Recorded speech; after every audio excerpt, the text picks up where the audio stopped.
prayer. Page 496, hymnal, just one verse.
I shorten my sermons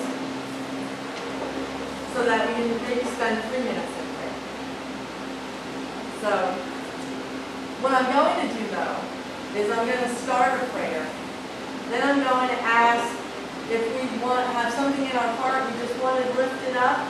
We can lift it up out loud, or we can lift it up in our heart during that time. And then I'll close the prayer. Let us pray. Dear Lord, sometimes we get so thankful for our own blessings that we forget to bless you. We forget to spend time with you. We forget to read your word. We forget to just sit in quiet and listen for your voice. We forget to pray unless something is pressing on our minds. We forget to sing songs of praise to you. So Lord, we pray that you help us. Help us to be more aware that our relationship with you is a two-way street. And just as you bless us, although not in the magnitude that you bless us, but in some small ways, we can bless you also with our grateful, thankful, song-filled hearts, open hearts.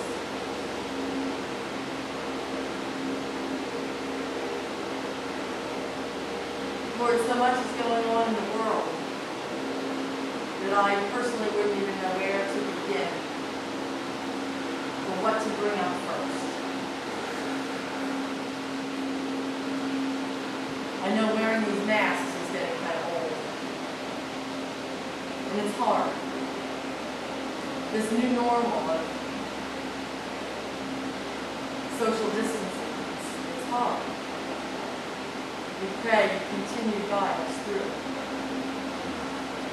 We pray that you be with all the decision makers when school is about to reopen to do what is best for the children, the teachers, for everyone.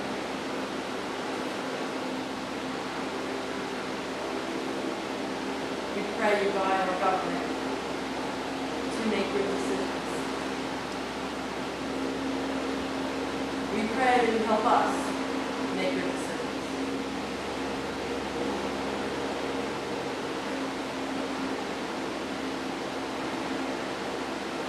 thank you for the blessing of the dessert auction yesterday, and that the monies can go to this wonderful organization, Caregivers, that serve our area and 4 other areas, 4 other towns.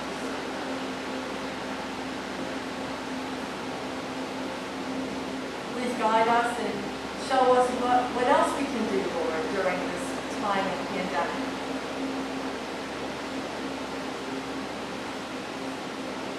We want to follow you as individuals and as a church community. And Lord, there's a lot on our hearts, so we take this time to lift up to you anything that, whether just in silence or out loud, we take this moment to lift our prayers to you.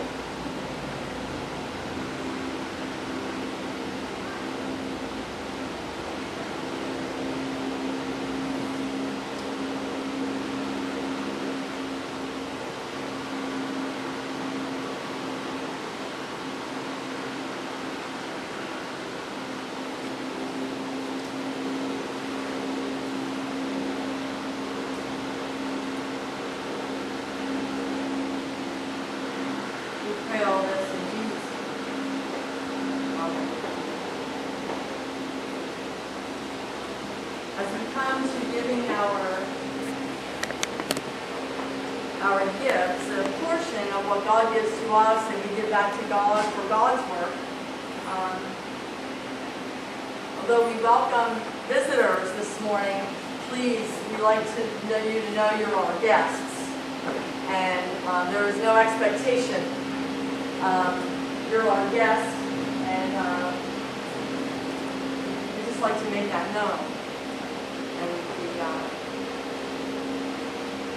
And those of you online, because this will be going online, we thank you that when you send monies in, some of you are our guests, first or second time guests, and we welcome you. Sometimes we forget here in our community that this goes to a bigger community online, and we are glad you're with us. We are brothers and sisters in Christ. Let us take this opportunity to show our gratitude and to bless God.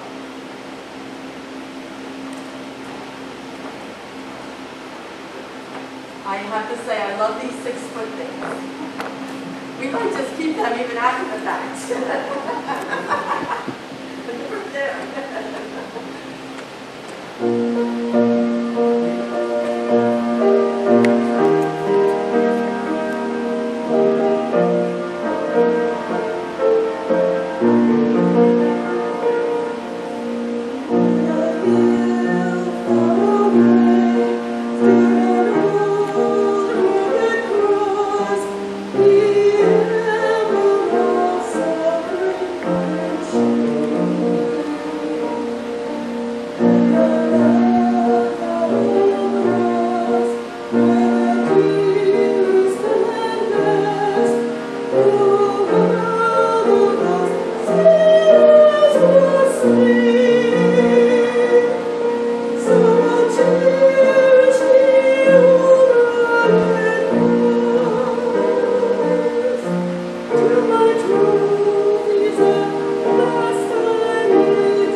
to you in your work. Please guide their use. Please guide our use. Help us be your hands and feet in our own homes, in our own communities, in our own state, in our own nation, and in our world. Amen.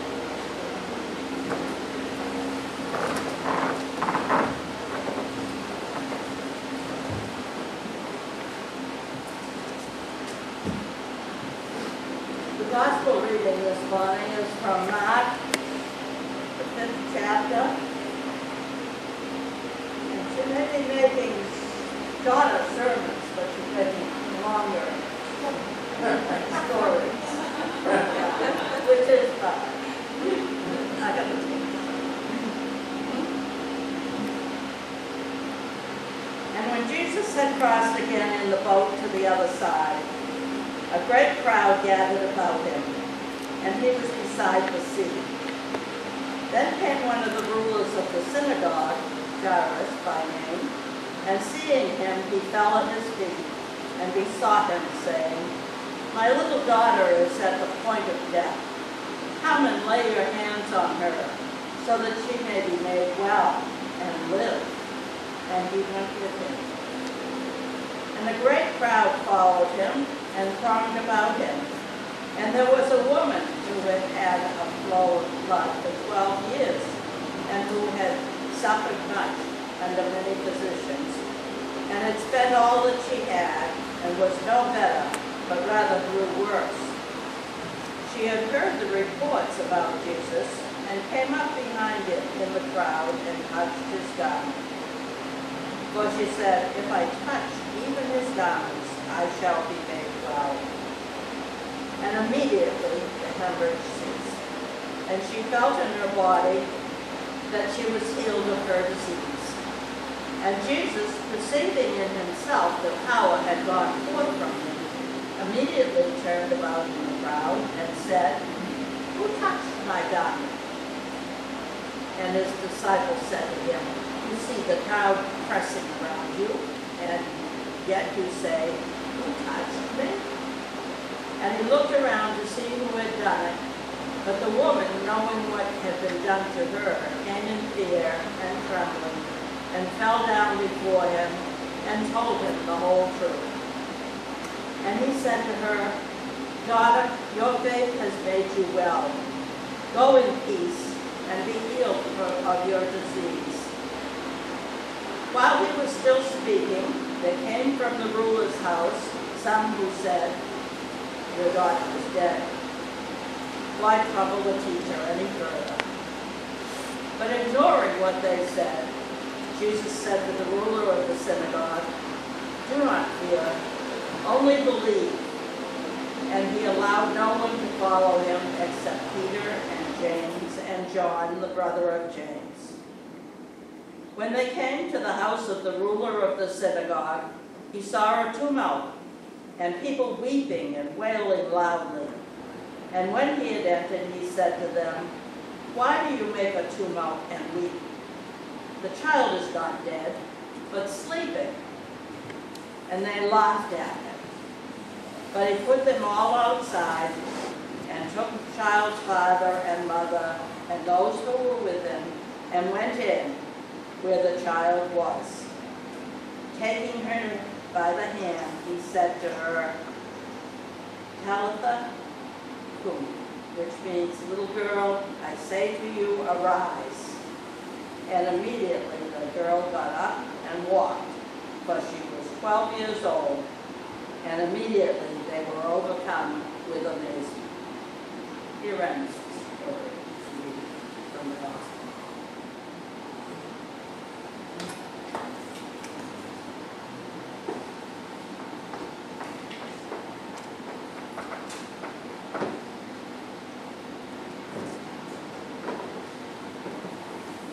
Today in our summer series, The Lesser Known People of the Bible, we're going to be looking at this woman who touched the cloak, the hem of Jesus' garment, and was healed. She is unnamed in Scripture. We are just told she is a woman who suffered of bleeding for 12 years and thought, if I just can touch his garment, I will be healed. She was hoping to go unnoticed. Her faith was so great that she knew that even if she could just get close enough, that would be enough. She would be healed. So she did, and she was. But I want to start at the beginning of the story, and we'll be talking more about this woman a little bit, but it would be remiss not to even mention Jairus. And so we'll look at part of his story, move to the unnamed woman, and a little bit about Jesus himself. There's a lot to this story, and I might start speaking fast. It's my prayer that each of us will be able to relate to at least one thing from this story that resembles something in our own life. So first of all, Jairus was a ruler of the synagogue, which meant he lived in the world of tradition. Tradition was everything to him. Things did not change. They were not questioned. He had a position of prominence in the community. To fall at Jesus' feet like Jairus did was like to cast aside his prestigious place in the synagogue, risk losing his status in the community. But Jairus' action shows us his open mind to the possibility of the divine power that was at work in an unexpected way and in an unexpected person at that time. Jairus also shows us how people come to Jesus for other people. Some people do not ever seek God for themselves, but then something happens to a loved one. And that's when they turn to God for help. For Jairus, it was his daughter. She was very sick. And he went to Jesus for healing for her. How many first-time prayers are heard the day a child is born? Or the day a child is hurt? Or the day a parent or a spouse or a brother or a sister or a dear friend is diagnosed with a serious illness? I wonder how many people connect to God for the first time on behalf of someone else. Now, at the end of the story with Jairus, when people told Jairus not to bother the teacher anymore because his daughter was dead, Jairus had options. He could have collapsed on the ground weeping, telling Jesus, just go away. He could have gotten angry that Jesus got sidetracked by this woman that we're going to talk about in a moment, because that took away precious time from Jesus getting to his house. He could have given up hope right then and there, hearing the news that his daughter had died. But he followed Jesus to the house despite the devastating news, because Jesus said, "Fear not, only believe." It made me wonder how many times in our life Jesus is about to do something miraculous, something wonderful, and yet we give up a moment too soon. When things seem impossible, when things seem hopeless, when circumstances seem to get worse, may we remember these words from Jesus. Do not fear, only believe. And keep following Jesus, trusting that Jesus will answer our prayers. We might not understand the how or the when or the place or anything else, but we can trust that our prayers will be answered even when it seems that things cannot get any worse. And that's where the unnamed woman comes in.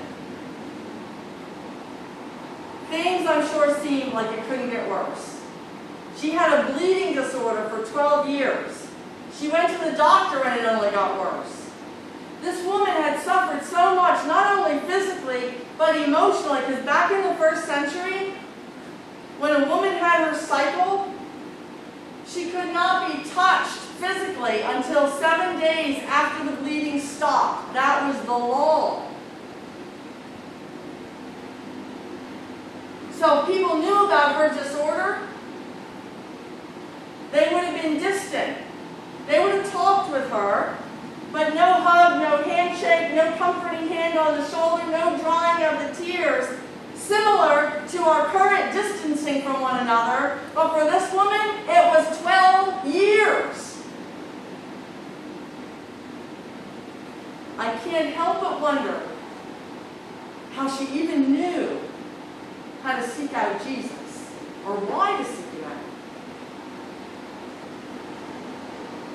Verse 27 tells us that she heard the reports about Jesus. Well, who did she hear it from? These people are also unnamed, telling others about Jesus. They're the people who were spreading words about his healings and his teachings and his whereabouts. They are not the center of the story, but they are close to the center, because without them, people would not have known about Jesus. We are those people today. We may not be at the center of any main story, but we can be close to the center because we can spread the love of God to all those around us. At least that's what we are called to do. So this unnamed woman tells herself that if she just touches the cloak of Jesus, she will be healed.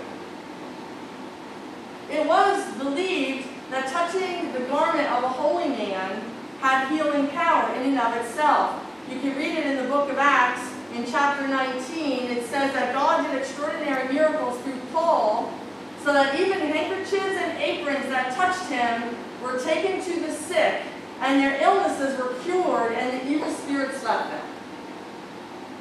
Right? So this was the way of the time. This thought of touching a cloth that a holy man touched and being healed was not an unusual thought back then. Maybe while he was wearing it was a little unusual. I don't know. But the one thing that was a little different about this woman, a lot of people would run to Jesus, heal me, master, teacher, heal me, trying to get his attention. This woman tried to remain unnoticed. She was maybe embarrassed by her suffering. Maybe she was afraid of being seen in the crowd because she wasn't supposed to be touched by anyone. And don't we get embarrassed sometimes of situations we have no control over at all? And yet somehow we feel ashamed. We feel less than. Well, this woman risked being seen, believing with her whole heart that if she just touched the cloak, she'd be healed. Later, Jesus tells her, your faith has made you well. It is always faith that saves us. And what about Jesus in this story? I just want to concentrate on him for a moment. First of all, Jesus gives us a clear example of how we are to be flexible with our time in our day. Oh, we might have a to-do list and an agenda,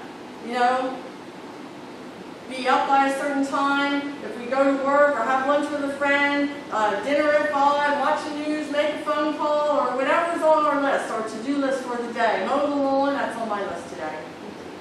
I think mine, I'm not sure, maybe ours. But here we see Jesus. He shows up, there's people all around him. And Jairus comes, and Jesus goes with Jairus to go see his daughter. And then out of nowhere, this woman touches his hem. And he wants to acknowledge who this is. And so he turns his attention to her.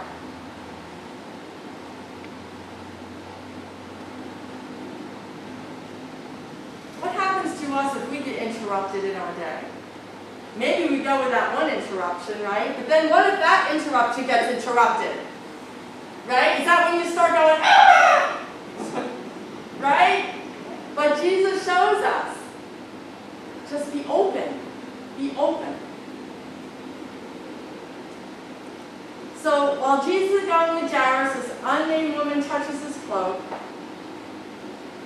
And he felt the power go out of him. I've heard people working in hospitals say that, nurses in particular say, when they pray with someone, yes, nurses sometimes pray with patients, they will feel an energy be pulled from them.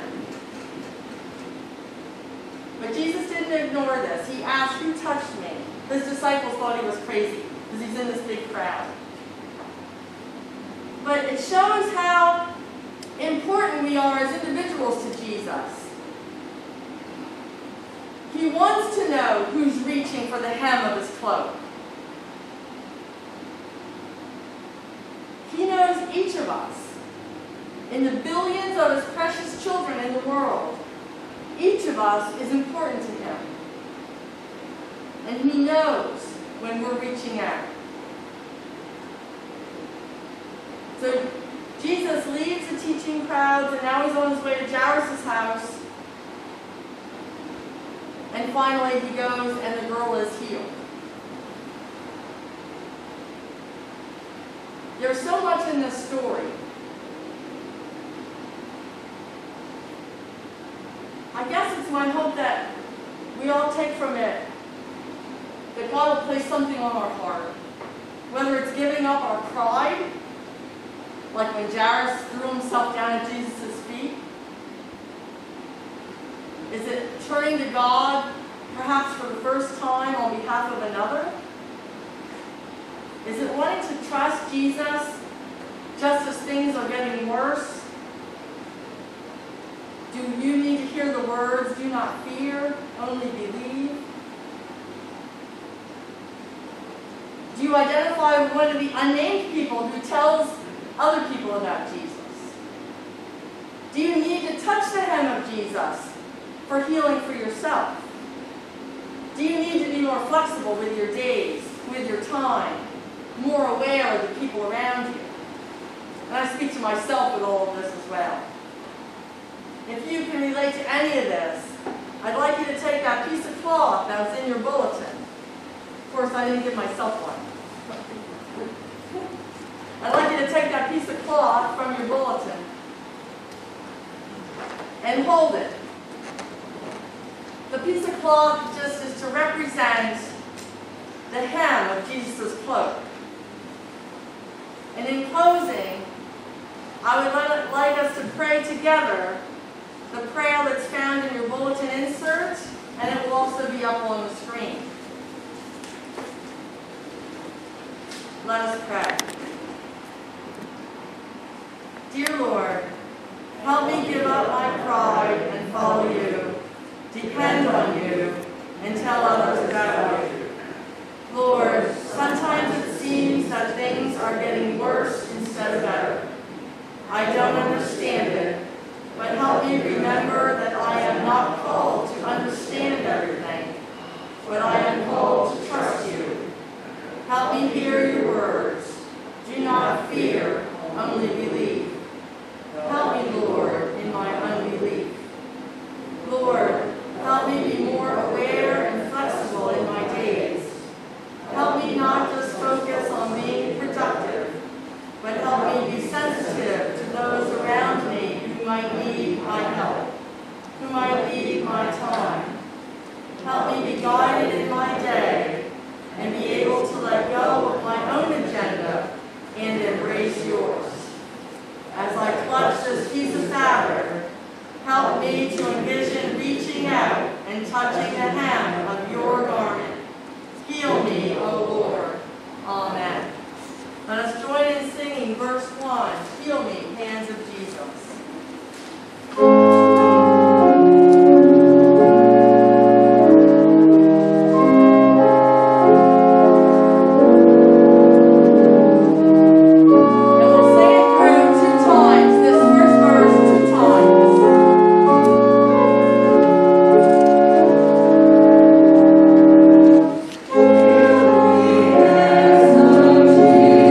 Jesus, and search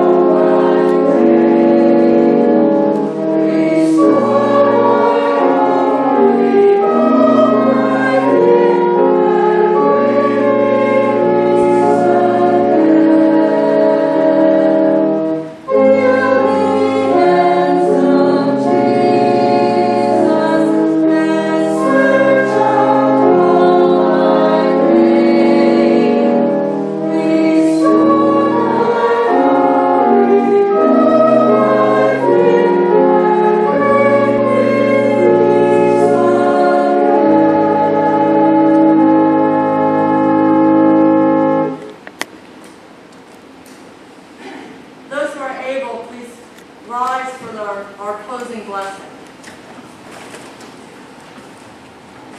May we leave here knowing we can always seek Jesus and symbolically touch his cloak, leaving our old ways behind and taking the risk of embracing the newness that comes with healing. Let us go in peace. Amen. The ushers will guide you, and we exit from the back row, and the ushers, I'm going to ask that they guide you on both sides, and that you, like the past weeks, just go out right to the parking lot if you want to have conversation there. But it's just so we can exit safely. So the last row, if you would go